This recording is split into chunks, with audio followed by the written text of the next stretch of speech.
Hello guys, welcome back to the vlog. आज हमारा vlog होने वाला है पेंच नेशनल पार्क के ऊपर, जो एक टाइगर रिजर्व है। नागपुर सिटी के बहुत पास है। नागपुर से सिर्फ 80 किलोमीटर्स दूर है और उसे इस डिस्टेंस को कवर करने के लिए सिर्फ 1.5 घंटा लगता है। ये ट्रिप जो थी हमने जून महीने में कवर की थी, इसलिए अभी बहुत ग्रीनरी दिख रही थी पेंच टाइगर रिजर्व में। हम थोड़ी बहुत बारिश का भी मौसम था, लेकिन हम जिस दिन जाने वाले थे उस दिन का वेदर फोरकास्ट पूरा क्लियर दिखा रहा है, इसलिए हमने ऑनलाइन बुकिंग की थी।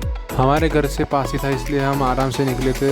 1 बजे निकल चुके थे और हम बराबर 2:15 बजे तक हम पहुंच चुके थे पेंच नेशनल पार्क के एंट्री गेट पर। अभी हमें यहाँ हमारी सफारी की एंट्री करानी थी, जिससे हमें गाइड अलाउड होता था।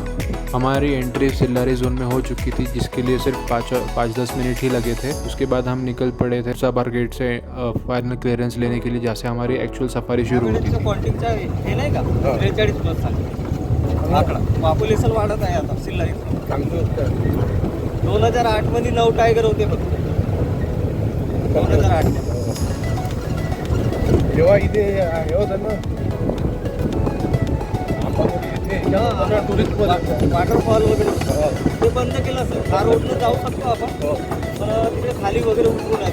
कॉलनी इरिगेशन कॉलनी वगैरे हटवलं सर. मागे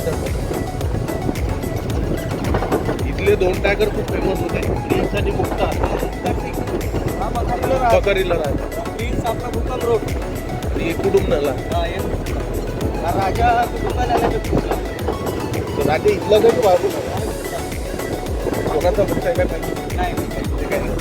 कुछ ही देर हुआ था हमारी सफारी शुरू हुई थी कि जस्ट हमें एक कॉल सुनाई है, डियर की कॉलिंग थी। इसलिए हमने एक स्टॉप लिया, जिससे हमें लगा कि शायद हमें कुछ दिख जाए, इसलिए हमने वहाँ पर थोड़ी देर रुके। लेकिन 5-10 मिनट रुकने के बाद भी हमें कुछ नहीं लगा, इसलिए हम कॉल भी बंद हो चुका था, इसलिए हम वापस निकल रहे थे।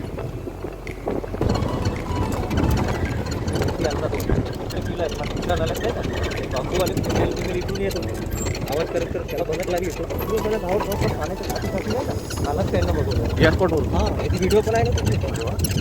हे इकडून गाड्या लागल्यात अर्ध्या गाड्या तिकडे सकाळी पाहते त्यालाच त्याला काल नाही आज सकाळी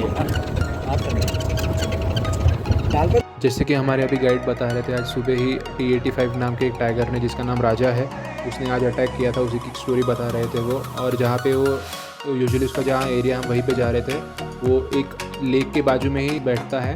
वो लेक बहुत सुंदर है, सिल्लारी जोन का बहुत खूबसूरत लेक है, और उसका लैंडस्केप भी बहुत सुंदर है। हम राजा के स्पॉट पर पहुंच ही रहे थे कि हमें दूर से ही दिखा कि बहुत सारी जिप्सियाँ पहले से ही खड़ी हैं वहाँ पे। उनसे पूछ के हमें पता चला कि राजा वहाँ पे बैठा है ग्रास में। हमने राजा का बहुत टाइम वेट किया कि हमें लगा कि वो बाहर आएगा करके, लेकिन वो बाहर निकला ही नहीं। और उतने में ही हमें पीछे से कॉल सुनाई आया, और फिर हमारे गाइड ने बताया कि वहाँ पे एक टाइगर से तारा करके वो भी वहाँ पे स्विमिंग करती है करके, स्विमिंग करके दूसरे साइड जाती है। इसलिए हमें लगा कि हमने वहाँ पे चांस लेना चाहिए, लेकिन वो भी कुछ निकली नहीं। हम वापस से उसी स्पॉट पे गए और फिर हमारा चांस आया। फिर हम एकदम पास में गए वो टाइगर के, जो कि राजा था। हम जब उसके पास में गए, हमारे गाड़ी का बोनेट 1-2 फीट ही दूर होगा, हम इतने पास चले गए थे। हमें उसके पूरा ग्राउल करने का साउंड पूरा क्लियर आवाज़ आ रहा था। कैमरे में उतना अच्छा कैप्चर नहीं हुआ, लेकिन हम देख पाए थे थोड़ा बहुत। हमें थोड़ी देर बाद पता चला कि वो अपना किल खा के सो चुका था, इसलिए हम वापस रूट पे निकले।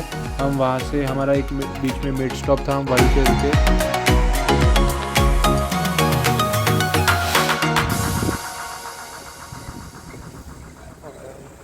हमने लगभग 7-8 किलोमीटर कवर कर लिया था मिड स्टॉप से। हमें फिर एकदम से दिखता है कि वहाँ पे एकदम फ्रेश पग मार्क्स थे टाइग्रेस के।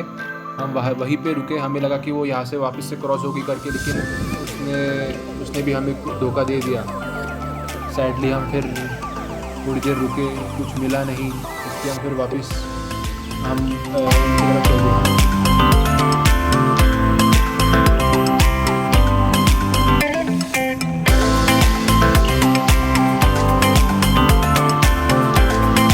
शाम के 7:15 बज चुके थे। हमारी बस 15 मिनट की सफारी बाकी थी, इसलिए हम वापस गेट की तरफ निकल गए। हमने फिर एक लास्ट एंड पॉइंट जो है हमारे सफारी का, हम वहाँ पे रुके। वहीं पे भी कुछ नहीं मिला। हमें लगा कि शायद लेपर्ड वगैरह कुछ क्रॉस होते हुए दिख जाए, बहुत बड़ा एरिया था तो वो, लेकिन कुछ नहीं। हम फिर वहाँ से डायरेक्ट नागपुर के लिए निकले। बीच में हमने डिनर वगैरह किया और फिर डायरेक्ट घर।